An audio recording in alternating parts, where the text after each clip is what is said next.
I wanted to dedicate a video discussing my Battle Frontier team for Pokemon Emerald. We've obviously made a lot of videos discussing the team itself and crafting it and all that, but I haven't made a dedicated video specifically discussing everything with the team, my thoughts. We're going to be discussing the 3 Pokemon on the team and then kind of going more into detail on the whole team in itself. I'm going to mostly be focusing on the Battle Tower, however this also kind of relates to the Battle Dome in a sense. But the team was designed for the Battle Tower specifically, and just to make it clear and transparent, I don't have any gold medals in Pokemon Emerald. I tried very hard, and still trying obviously, but it's difficult. It's a hard time. So if you're going to use the same team, just understand that it's still not refined, it's not optimized. And me personally, I'm not a Pokemon expert or anything. I just like playing the games and trying to get that gold medal. But just definitely understand that. I want to be transparent. As a reminder also, I understand this team is not fully optimal. I understand I could probably use other Pokemon like Suicune or Raikou and have a lot easier time. But I wanted to pick specific Pokemon that I really loved on the team. That was my number one goal. I wanted to beat the Battle Frontier or get the gold medals using Pokemon I really love. So the Pokemon that I selected for my team, that is why. Anyway, let's get into it. First Pokemon we got is Tyranitar. Tyranitar has some strengths. In general, it's a pseudo-legendary, very high base stats. Also, Tyranitar is so cool. Love the design of the Pokemon, especially in this gen. Looks very menacing. In the newer gens, they made him chunky for some reason. I don't understand that. Anyway, very high base stats. Immune to psychic types, so psychic moves do not affect it. It doesn't come up like that often, but it's definitely a consideration. Can also learn Dragon Dance. Dragon Dance is incredibly powerful, allows you to set up a Pokemon, allows you to increase your speed and a physical attack in one turn. Like that's just a crazy move. Also learns Rock Slide and Earthquake just by leveling up. Another huge benefit. I mean, you can get Earthquake and Rock Slide through move tutors and TMs, but innately you're learning those moves, just super powerful. The ability Sandstream comes in handy a lot. Assuming the Pokemon isn't Rock, Ground, or Steel, the Sandstream will do, 1/6 of their health each turn. This counteracts Leftovers, it counteracts Endure, and I think it's Focus Stash, I keep forgetting what that is. But all those are essentially negated, again, assuming the Pokemon is not affected, or is affected by Sandstream. So I really do like that ability. Tyranitar can also learn a bunch of different special attacking moves.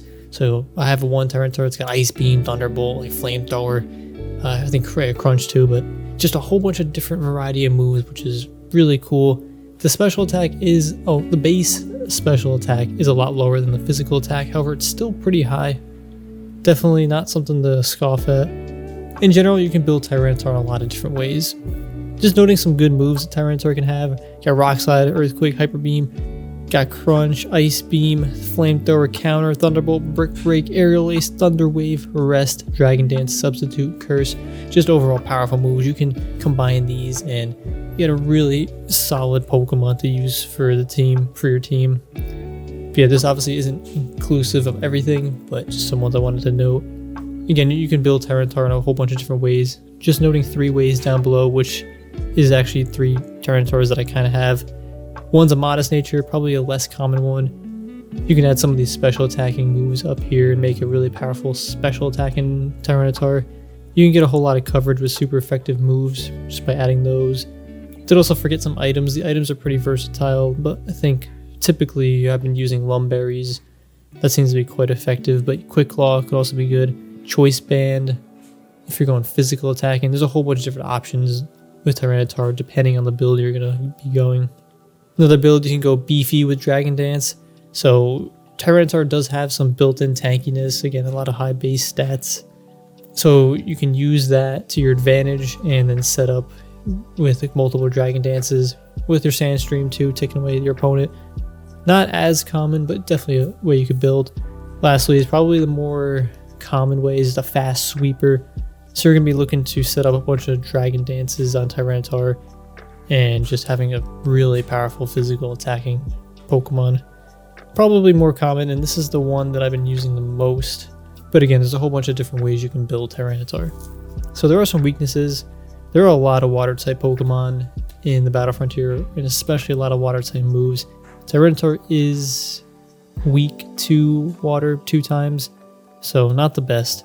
It's also 4 times weak to fighting, and counter is a very lethal move. If you use a physical attack and move on another Pokemon that has counter, and that counter hits you, I have never lived one of those counters. So definitely something you gotta play around, understand. At least I had to, because counter is lethal. Tyranitar also has 5 other weaknesses in which it's 2 times effective against it. That's kind of pushing the amount of super effective moves that will affect Tyranitar, so it's definitely not good, especially for Pokemon that at least I was relying on as a part of the team to do damage, so definitely need to take that into consideration. Also, Sandstream can hurt other members of your team because most of the time you're not going to be having only rock, ground, and steel types. It's just not how your team's probably going to go. So you got to understand when to send Tyranitar out, or have a Pokemon that can remove the Sandstream if you don't want it on or want it out. I did start listing some threats for Tyranitar. This obviously, again, is not inclusive of everything, but these are Pokemon where they've popped up on the screen and I've said, hey, that's a problem for me because of experiences I've had in the past. This is assuming a Dragon Dance build, just because that's the one that I have most familiarity with. Flygon is a very big threat. The typing is bad against the Tyranitar that I've used. So I guess backing up real quick, the Tyranitar that I was using has Dragon Dance, it has Earthquake, Rock Slide, and then Ice Beam. Ice Beam to specifically counter Flygon.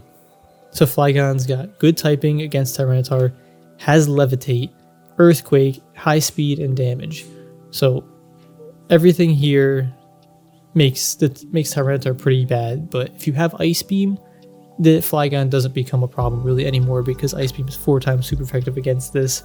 So that is my counter to Flygon. But one Flygon's Earthquake against Tyranitar sometimes just wipes you completely. Swampert is another big problem, and just in general, ground water Pokemon just give Tyranitar issues because you don't have moves that are super effective against that Pokemon, and that Pokemon will have moves that are super effective against you. Instead of Ice Beam on some builds, I've seen in forums people running Hidden Power with Grass. That it does counter a lot of the ground water Pokemon, but I opted just for Ice Beam for like this go around. If you could get Hidden Power Grass move, that is very optimal for the Frontier. Anyway, the Swampert, the typing, Curse, water moves, Earthquake, Rest, like it's just a nightmare for Tyranitar. Hitmontop is annoying, has Intimidate, so if your Tyranitar is out, your attack's just going to get lowered. It's got a counter in the Mach Punch. That speed of that punch will do a lot of damage, and if your Tyranitar already has low health and that gets sent out, it's not a good time. Skarmory is another big issue. It has counter, Steel Wing. Steel is super effective against Tyranitar. Very tanky, and it's hard to kill with the moveset of Tyranitar. Earthquake is ineffective. Rock Slide does very little damage because of Skarmory's high defense stat and the typing. And if you can't defeat Skarmory in one move and it has counter, your Tyranitar is toast. Just dies. Caesar, kind of same thing. Just bug and steel moves, super effective against T-Tar.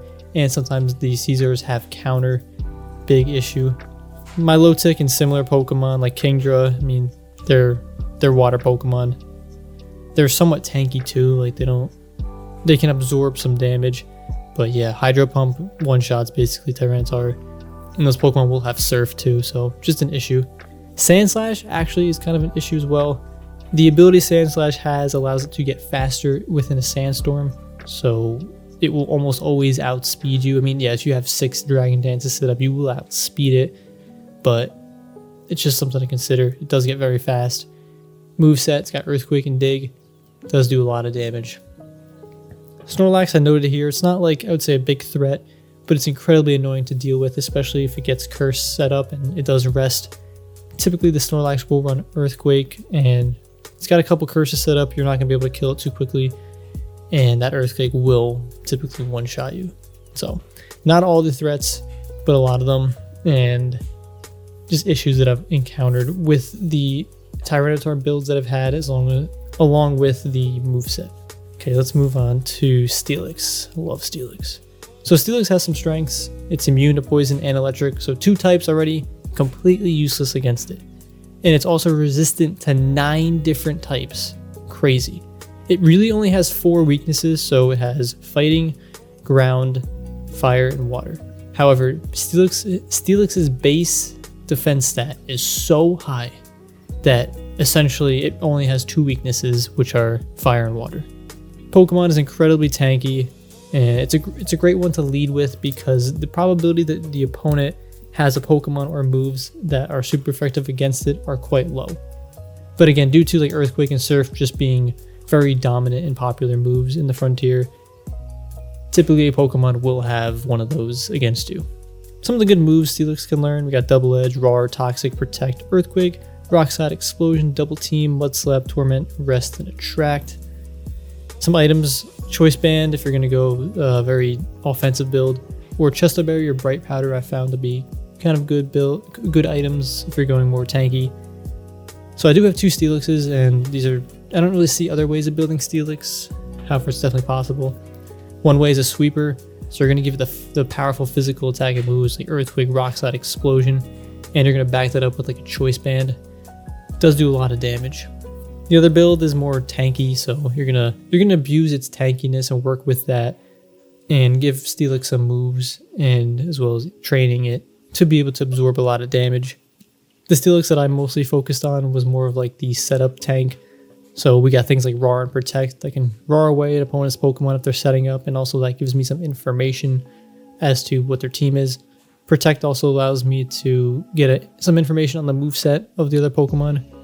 Then I backed it up with Torment and Mud Slap, so Torment's going to kind of control the game a little bit more and allow Protect on my Pokemon to have more of an effect because I can kind of predict what the next move might be. Mud Slap is great because it does do a little bit of damage, but the main thing is it's going to lower the opponent's accuracy. So this is going to help when I do eventually go into another Pokemon. The probability their opponent's Pokemon will miss is much higher. The Protect plus Torment combo is really powerful. So what Torment again does, maybe if you don't know, a Pokemon cannot use a move they used last turn. So if a Pokemon used Earthquake, you know next turn they're not going to use Earthquake. And how like the AI or bots work is if a move is super effective and very powerful against you, they're going to use that as many times as possible. So if they didn't use Earthquake last turn, it's probably likely they use Earthquake this turn. So you just Protect on that turn, in which you think there's going to be very high probability that they will use Earthquake, and you can play around that and not take as much damage as you would normally do. So very powerful. You could run Rest on a Steelix like this and just keep it alive very long. But yeah, it's another way to build it. So some weaknesses, Steelix is very slow. Typically will always go second. You can run a Quick Claw, but I've just found it to be not as optimal. Its special defense is very low, so fire and water again, going to do a lot of damage to it. So combine the slowness with the possibility of fire and water moves. That is the single-handedly probably biggest weakness I've seen with Steelix. One thing I forgot to note that I should is its ability Sturdy. It can't be... Wow, I spelled sturdy really wrong. That's why I shouldn't talk at the same time as I write. It can't be one-hit KO'd, which is very powerful. There are people and Pokemon in the Battle Frontier like Wishcash who use like Fisher, and again, just another thing in which Steelix is immune to. So just in general, Steelix I think is such a good Pokemon to lead with in the Frontier because you're really only worried about like two types of moves. So some threats, this again isn't inclusive, but anything like Kingdra, anything with Surf, any water moves, you usually just switch right out because it's just not worth the risk. You're going to take a Surf or something. I mean, obviously, if you're running a tanky build, you're going to have Protect on Steelix. So you can at least Protect once, get some information, but you're going to switch out after that. It's just not worth the risk. So Fire Punch is another one. There's just a random Pokemon with Fire Punch, and it does so much damage. So if you don't know or you're not predicting a Fire Punch, it could just come out of nowhere.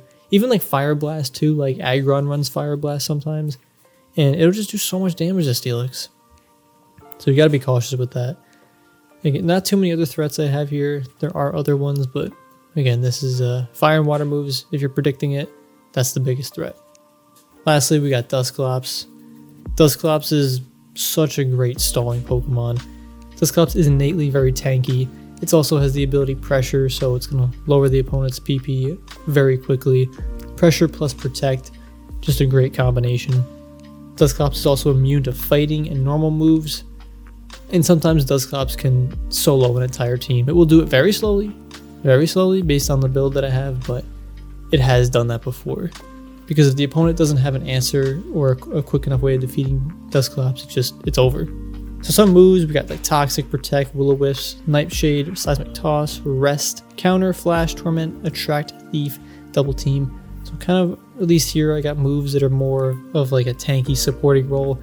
Dusclops can learn like Fire, Thunder, and Ice Punch, so that could be a way to go if you want, but its attacking stats are not that high. Some items, we got things like Leftovers and Chesto Berries.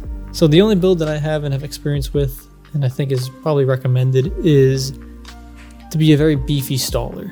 So you're going to leverage his tankiness and pressure to stall the opponent's PP, set up maybe a Toxic or something, but just let the Pokemon struggle and suffer. And then you're going to come in there with, again, the Toxic or like Seismic Toss or Nightshade and get the job done. And things like Leftovers, Protect, and even Rest are just going to keep you in the game. Really like this build. Very happy with the Dusclops that is on the team. Some weaknesses: the longer you stall, the more susceptible you are to crits. Like if a crit hasn't happened in a while, it's coming. And if the crit happens in a bad time, like you're under your rest or you're asleep during rest, or you're just not playing around that, then that it just will come. It will happen, and you can't predict it. Dusclops is so slow, you will never go first. So just always anticipate that you will be going second. It relies on Toxic, Nightshade, and Seismic Toss to do damage, at least the Dusclops that I've built. And if a Pokemon isn't affected by Toxic, like it's a Steel type or Poison, or if you have Nightshade and it's a normal type, or if it's Seismic Toss and it's a Ghost type, you have run into these situations where Dusclops might not do any damage. Dusclops also does have very low base HP, which is surprising because of how high its defensive stats are. But yeah, very low base HP. Other Pokemon can easily set up against Clops, so if you've got Clops out and your opponent's got like Swampert or like Snorlax, start setting up curses and double teams. By the time you switch into a different Pokemon to either handle the situation, the other Pokemon's already had at least 2 times the setup, so that is probably actually a threat too. So making a note here too, so Pokemon with like Curse or any setup move and then with Rest, if that's the situation that's going on, Dusclops has a very hard time dealing with that. That Pokemon will be able to set up, it will be able to gain some health because Dusclops has no way of actively or quickly handling that situation, so you have to switch into something else. Or you could play the very long game and wait it all out, but if Pokemon's got Curse and is already setting up, that's an issue. Another threat is, this depends on the moveset that your Dusclops has, but like for me, Gengar and Haunter, just unkillable. So my Dusclops has Toxic, Seismic Toss, Rest, and Protect. Seismic Toss and Toxic do not affect Gengar or Haunter. So if Pokemon pop up like that, very big issues. Not too many other threats though. Dusclops is a beast. At least that I haven't encountered just yet. So let's go to the team. This is specifically the team that I have right now and likely to change in the future or other iterations of this. This is like the 4th probably iteration of my team, so just keep that in mind. Probably won't be the last either. And I wanted to first go through the Pokemon himself because at least Tyranitar and Steelix, they weren't the first iterations that I originally had. So yeah, I think going through them individually, getting a whole look at them, then going to specifically what I chose just made most sense. Steelix is my lead. With Steelix, I want to set up Torment. I want to lower the opponent's accuracy. I'm going to roar away anything that I think is a big issue or I want to handle later. But also sometimes I'll roar just to get some more information on the opponent's team. or just to remove any Pokemon they're trying to set up. So moveset, we got Torment, Protect, Roar, Mud Slap. Item, Bright Powder. Bright Powder is going to decrease the opponent's accuracy by 10%, just making Steelix a little bit less or more unkillable. Tyranitar is my sweeper. He's the damage carry. We got Dragon Dance, Earthquake, Rock Slide, and Ice Beam. We got the Lumberry, so any kind of like status infliction, Lumberry is going to cure that. Thunder Wave is sometimes an issue, like Hypnosis, but the Lumberry is going to handle that. Dusclops is my Staller and like Beefcake. He's going to deal with things that Tyranitar can't, so we got Toxic, Seismic Toss, Rest, Protect, and Leftovers. Pretty much unkillable, and can slowly whittle away things that Tyranitar can't handle. The team in general, we got some weaknesses. Water Pokemon, again, huge weakness. 2 of my Pokemon are weak, and so essentially if Dusclops can't handle a situation where Tyranitar can't one-shot like a water Pokemon, that's a problem. The timing of Tyranitar is critical and I've found to be game-changing. If I send Tyranitar out too early and it can't fully set up and Tyranitar dies, then it's pretty much like a loss, depending on what the other Pokemon team has.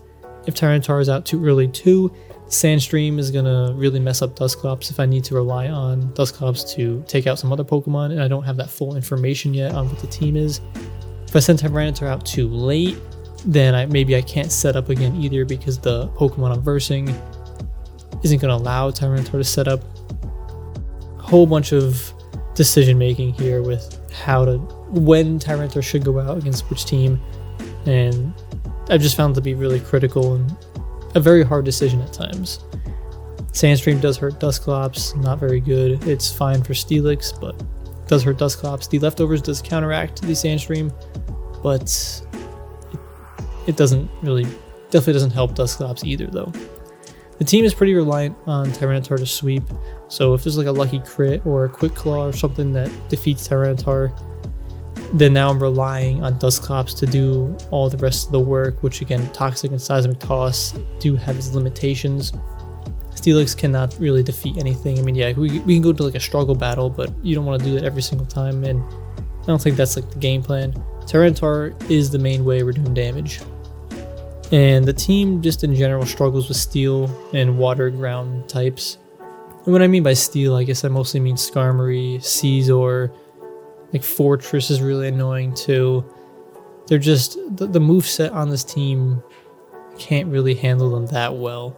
They're not impossible to deal with, they're just issues. And I've been running into those a lot playing through the Frontier. Some strengths, this isn't again all of them, same thing, weaknesses, not all of them. But this team works very well against a lot of other teams.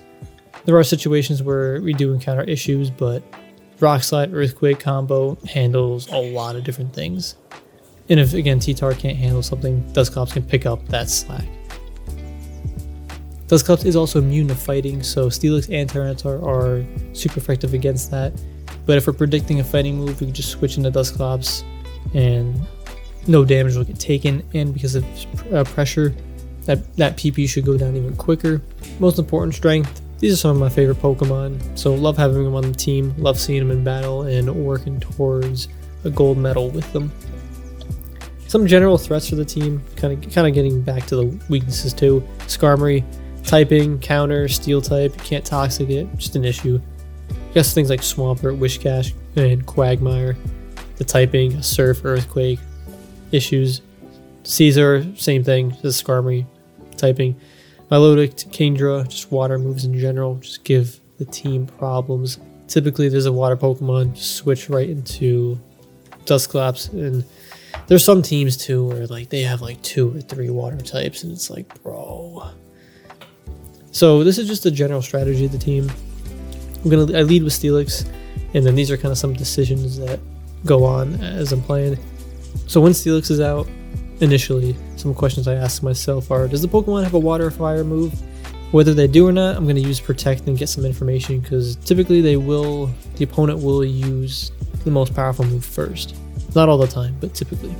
If I'm concerned that there's a water or fire move with Steelix out, I will switch into Dusclops just because I don't want to take that risk and have Steelix die that quick.